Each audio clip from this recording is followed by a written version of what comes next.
विश्वासी टीवी में आपका स्वागत है। मैं इस पृथ्वी पर क्यों हूँ भाग 3 आपके जीवन को क्या संचालित करता है। सभोपदेशक अध्याय 4 पद्य 4। तब मैंने सब परिश्रम के काम और सब सफल काम को देखा जो लोग अपने पड़ोसी से जलन के कारण करते हैं, यह भी व्यर्थ और मन का कुढ़ना है। थॉमस कार्लिल ने कहा, उद्देश्य रहित मनुष्य बिना पतवार के एक जहाज की तरह होता है बेघर, शून्य, रिक्त। हर व्यक्ति का जीवन किसी न किसी बात से प्रेरित होता है। अधिकांश शब्दकोश ड्राइव क्रिया की व्याख्या मार्ग निर्देशन, नियंत्रण या दिशा निर्देशन के रूप में करते हैं। चाहे आप कार चला रहे हो या कील ठोक रहे हो या गोल्फ खेल रहे हो, आप उस समय मार्ग निर्देशन, नियंत्रण या दिशा निर्देशन कर रहे होते हैं। आपके जीवन में प्रेरणा का स्रोत क्या है? हो सकता है कि इस समय आप किसी समस्या, किसी दबाव या किसी समय सीमा के द्वारा चलाए जा रहे हो सकता है कि आप किसी पीड़ादायक याद, लगातार रहने वाले डर या अनजाने विश्वास के द्वारा चलाए जा रहे हो।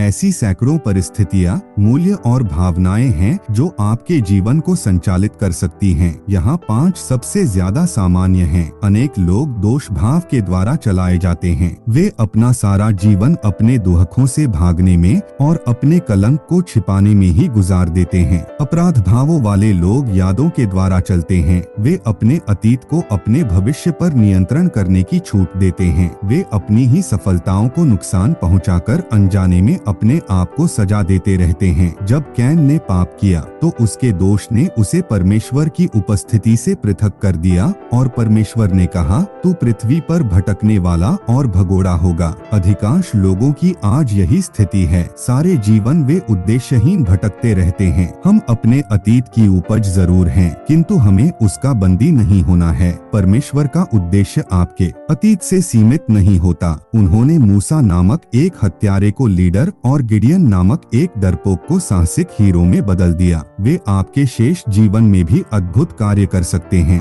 परमेश्वर लोगों के जीवन में एक नया अध्याय आरंभ करने के विशेषज्ञ है। बाइबल कहती है, क्या ही धन्य है वह जिसका अपराध क्षमा किया गया और जिसका पाप ढांपा गया हो। कई लोग कड़वाहट और क्रोध की भावना में जीते हैं। ये लोग दर्द को अपने अंदर ही दबाए रहते हैं और उससे कभी बाहर नहीं आते। क्षमा द्वारा अपनी कड़वाहट को निकाल फेंकने की जगह वे इसे अपने मन में संजोए रहते हैं। कड़वाहट की भावना से ग्रस्त कुछ लोग चुप रहकर अपने क्रोध को अंदर ही अंदर पीते रहते हैं, जबकि कुछ लोग उसे चीख कर निकाल देते हैं। दोनों ही तरीके न तो स्वास्थ्य के लिए अच्छे हैं और न सहायक। कड़वाहट हमेशा आपको ज्यादा दुख देगी, न कि उसे जिस पर आप नाराज है। हो सकता है कि आपका अपराधी तो अपनी गलती को भूलकर अपने जीवन में व्यस्त हो गया हो, पर आप अपने अतीत को पकड़े हुए अपनी पीड़ा में ही तड़पते रहते हैं। सुनिए, जिन्होंने आपको अतीत में चोट पहुंचाई है वह आपको वर्तमान में तब तक चोट नहीं पहुंचा सकते जब तक कि आपने उस पीड़ा की कड़वाहट को अपने अंदर न संजो रखा हो। आपका अतीत अतीत है, उसे कुछ बदल नहीं सकता।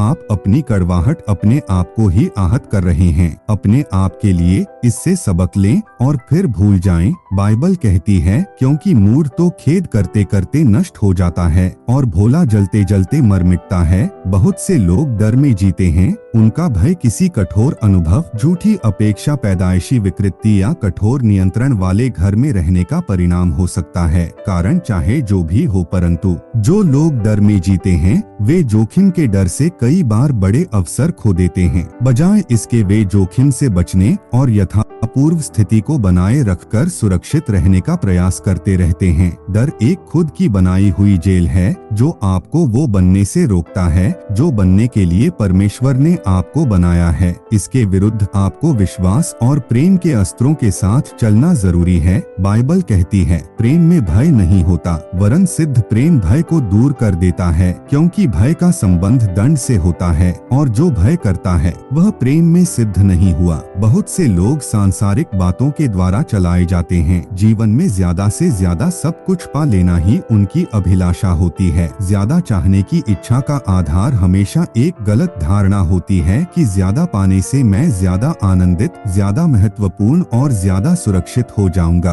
परंतु ये तीनों बातें ही झूठी हैं। पाने से केवल क्षणिक सुख मिलता है, चूंकि चीजें तो बदलती नहीं।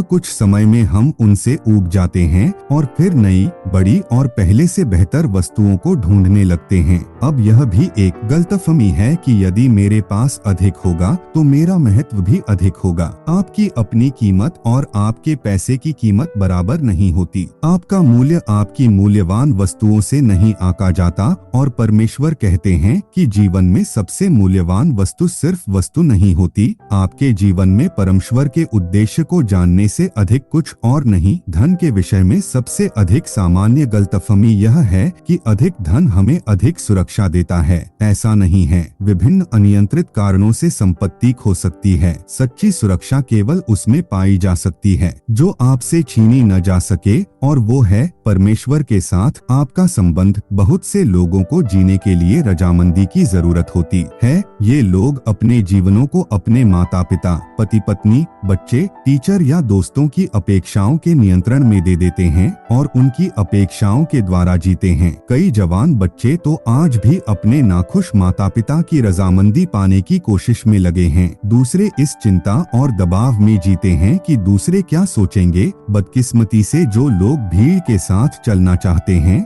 बहुधा उसी में खो जाते हैं। मैं सफलता की सभी कुंजियों को तो नहीं जानता हूँ, किंतु असफलता की एक चाबी को जानता हूँ, और वो है सबको खुश रखने की कोशिश। दूसरे अन्य लोगों की राय के नियंत्रण में होने का अर्थ है अपने जीवन के लिए परमेश्वर के उद्देश्य को निश्चित रूप से खो देना। यीशु ने कहा, कोई मनुष्य दो स्वामियों की सेवा नहीं कर सकता। कुछ दूसरी शक्तियां भी हैं जो आपके जीवन को चला सकती है, किंतु वे सब भी अप्रयुक्त सामर्थ्य, अनावश्यक दबाव, असंतुष्ट जीवन जैसी बंद गली की ओर ही ले जाती हैं। यह 40 दिनों की यात्रा आपको दिखाएगी कि उद्देश्य चालित जीवन कैसे जिया जाए। एक ऐसा जीवन जो परमेश्वर के उद्देश्य के द्वारा नियंत्रित, निर्देशित और मार्गदर्शित हो। अपने जीवन के लिए परमेश्वर के उद्देश्य को जानने से अधिक महत्वपूर्ण कुछ भी नहीं है, और ऐसा कुछ भी नहीं है जो परमेश्वर के उद्देश्य को न जानने की कीमत चुका सके। न ही आपकी सफलता, न धन, न नाम और न ही सुखविलास। उद्देश्य के बिना जीवन ऐसा होता है जैसे अर्थहीन चलना,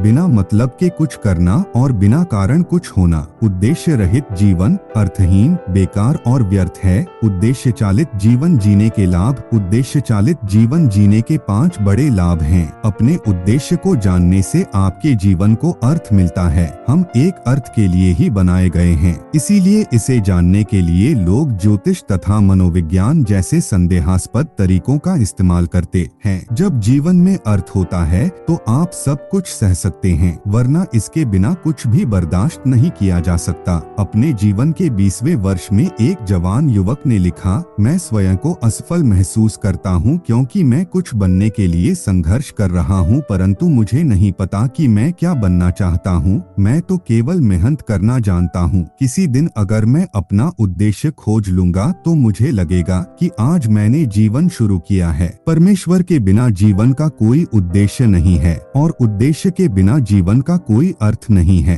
अर्थ के बिना जीवन का न तो कोई महत्व है न ही कोई आशा। बाइबल में कई लोगों ने इस आशाहीनता का उल्लेख किया है। यशायाह नबी कहते हैं, मैंने तो व्यर्थ परिश्रम किया, मैंने व्यर्थ ही अपना बल खो दिया है। अय्यूब ने कहा, मेरे दिन निराशा में बीते जाते हैं और मुझे अपने जीवन से घृणा आती है। मैं सर्वदा जीवित रहना नहीं चाहता। मेरा जीवन काल सांस सा है, इसलिए मुझे छोड़ दे। मृत्यु सबसे बड़ी त्रासदी नहीं है, परंतु उद्देश्यहीन जीवन सबसे बड़ी त्रासदी है। आपके जीवन के लिए जितनी महत्वपूर्ण हवा और पानी है, उतनी ही महत्वपूर्ण आशा है। जीवन जीने के लिए आपको आशा की जरूरत है। क्या तुम 100 साल जीना चाहते हो? पूछकर डॉ बर्नी सीगेल ये बता सकते थे कि उनका कौन सा कैंसर का मरीज बचेगा। जिनको जीवन के उद्देश्य की समझ होती वो हाँ में जवाब देते थे और वे ही बच पाते थे। उद्देश्य के होने से ही आशा होती है। यदि आपको निराशा महसूस होती है तो रुकिए। जैसे ही आप अपना जीवन उद्देश्य के अनुसार जीना शुरू करेंगे तो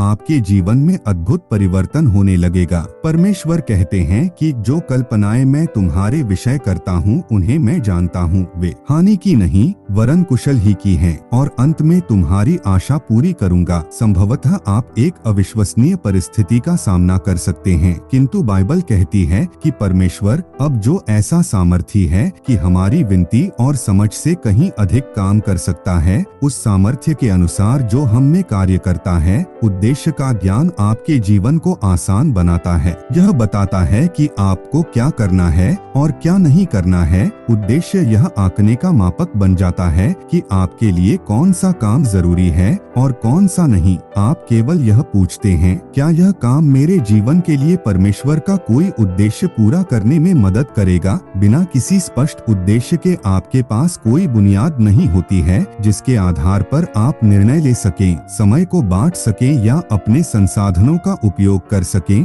आप अपनी परिस्थिति, दबाव और उस क्षण की मनोदशा के आधार पर चुनाव करने के लिए मजबूर होंगे। जिन लोगों के पास कोई उद्देश्य नहीं होता, वो लोग बहुत कुछ करना चाहते हैं और ये उनमें तनाव, थकान और अंतर्द्वंद उत्पन्न करता है। वह सब कुछ जो लोग आपसे करवाना चाहते हैं, आपके लिए करना असंभव है। आपके पास केवल परमेश्वर की इच्छा पूरी करने के लिए ही पर्याप्त समय है। यदि आप यह करने में असमर्थ है, तो इसका अर्थ यह है कि आप उससे अधिक करने का प्रयास कर रहे हैं जो परमेश्वर ने आपके लिए निर्धारित किया है, या संभवतः आप टेलीविजन बहुत अधिक देखते हैं। उद्देश्य चालित जीवन साधारण जीवन पद्धति अपनाने और उपयुक्त कार्यक्रम बनाने में सहायता करता है। बाइबल कहती है, कोई तो धन बटोरता परंतु उसके पास कुछ नहीं रहता, और कोई धन उड़ा देता तो भी उसके पास बहुत रहता है। ये मन की शांति की ओर भी ले जाता है। बाइबल इसकी साक्षी है, जिसका मन तुझ में धीरज धरे हुए है, उसकी तू पूर्ण शांति के साथ रक्षा करता है, क्योंकि वह तुझ पर भरोसा रखता है।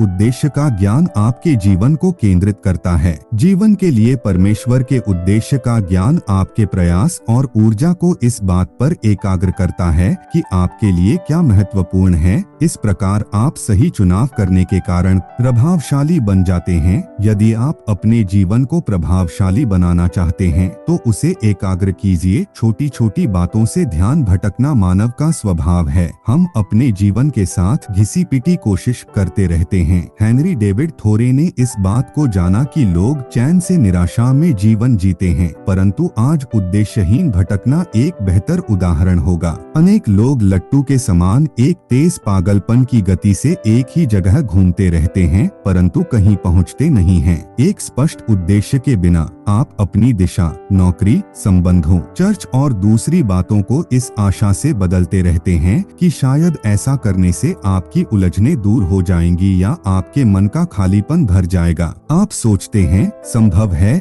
इस बार कुछ अलग हो, किंतु इससे आपकी वास्तविक समस्या, एकाग्रता और उद्देश्य का समाधान कभी नहीं होता। बाइबल कहती है, इस कारण निर्बुद्धि न हो, पर ध्यान से समझो कि प्रभु की इच्छा क्या है। केंद्रीकरण की शक्ति को रोशनी में देखा जा सकता है। बिखरी रोशनी में शक्ति और प्रभाव दोनों ही कम होते हैं, परंतु आप उसे केंद्रित कर उसकी ऊर्जा को इकट्ठा कर सकते हैं। आप सूर्य की किरणों को एक बढ़ा करने वाले लेंस के साथ इकट्ठा कर सूखी घास या कागज को जला सकते हैं। यदि प्रकाश को लेजर बीम के समान और अधिक फोकस किया जाए, तो वह लोहे को भी काट सकता है। उद्देश्य पूर्ण केंद्रित जीवन से अधिक प्रभावशाली और कुछ भी नहीं है। जिन लोगों के जीवन ने इतिहास में एक बड़ा बदलाव लाया, वे सभी एकाग्र प्रवृत्ति के थे। उदाहरण के तौर पर पौलुस ने लगभग अकेले ही समस्त रोमी साम्राज्य में मसीह का प्रचार किया। उनकी सफलता का राज उनका केंद्रित जीवन था।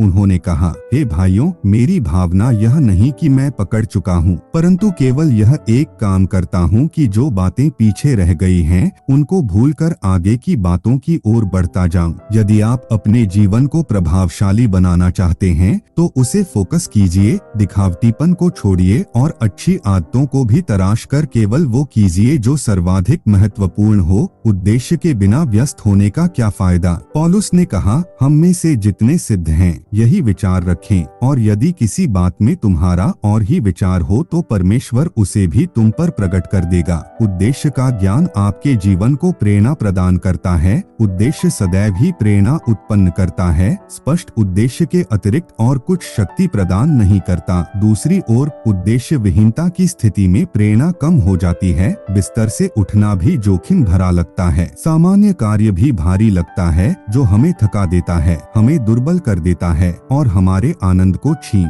लेता है। जॉर्ज बर्नार्ड शॉ ने लिखा है, स्वाभाविक गुणों की सामर्थ्य होने के नाते बजाय उत्तेजित होने, दुखों और शिकायतों को इकट्ठा करके ये शिकायत करते रहना कि ये संसार अपनी तरफ से कभी मुझे खुश रखने की कोशिश नहीं करेगा, ऐसे उद्देश्य के लिए प्रयुक्त होना जो आपकी दृष्टि में प्रभावशाली है, जीवन का सच्चा आनंद है। पृथ्वी पर आपक इसलिए नहीं रखा गया कि आपक याद किया जाए, आपक यहाँ अनंत काल की तैयारी के लिए रखा गया है। उद्देश्य का ज्ञान आपको अनंत काल के लिए तैयार करता है। अनेक लोग अपना जीवन पृथ्वी पर संपत्ति जुटाने में ही बिता देते हैं। वे चाहते हैं कि उनकी मृत्यु के बाद उन्हें याद रखा जाए। फिर भी अंत में यह मायने नहीं रखता कि लोग आपके जीवन के बारे में क्या कहते हैं, बल्कि यह मायने रखता है कि परमेश्वर आपके जीवन के बारे में क्या कहते हैं। लोग ये भूल जाते हैं कि सारी उपलब्धियां समाप्त हो जाती हैं, कि कीर्तिमान टूट जाते हैं, सम्मान धूमिल पड़ जाते हैं और प्रशंसा विस्मृत हो जाती है। प्रख्यात मनोवैज्ञानिक डॉ जेम्स डॉबसन जब कॉलेज में थे तो उनका लक्ष्य अपने विद्यालय में टेनिस चैंपियन बनने का था। जब उनकी ट्रॉफी विद्यालय के शो केस में रखी गई तो उन्हें स्वयं पर गर्व हुआ। कुछ वर्ष पश्चात किसी ने उन्हें वह ट्रॉफी डाक द्वारा भेजी जो उसने विद्यालय की मरम्मत के समय कचरे के डिब्बे में पाई थी। जिम ने कहा, पर्याप्त समय दिया गया तो आपकी सारी ट्रॉफियां किसी अन्य के द्वारा कचरे के डिब्बे में फेंक दी जाएंगी। सांसारिक संपदा बनाने के लिए जीना बुद्धिमानी नहीं है, बुद्धिमानी तो इसमें है कि समय का उपयोग अनंत संपदा जुटाने के लिए किया जाए। पृथ्वी पर आपको इसलिए नहीं रखा गया कि आपको याद किया जाए, बल्कि आपको यहाँ इसलिए रखा गया है ताकि आप अनंत काल के लिए तैयार हो सकें। अनंत जीवन में प्रवेश से पूर्व एक दिन आप परमेश्वर के सामने खड़े होंगे और वह आपके जीवन की समीक्षा करेंगे और अंतिम परीक्षा लेंगे। बाइबल कहती है, हम सबके सब परमेश्वर के न्याय सिंहासन के सामने खड़े होंगे, इसलिए हम में से हर एक परमेश्वर को अपना लेखा देगा। सौभाग्य की बात तो यह है कि परमेश्वर ये चाहते हैं कि हम इस परीक्षा में पास हों और इसीलिए उन्होंने ये प्रश्न हमें पहले ही दे दिए। बाइबल से हम उन दो प्रामाणिक प्रश्नों को जान सकते हैं जो परमेश्वर हमसे करेंगे।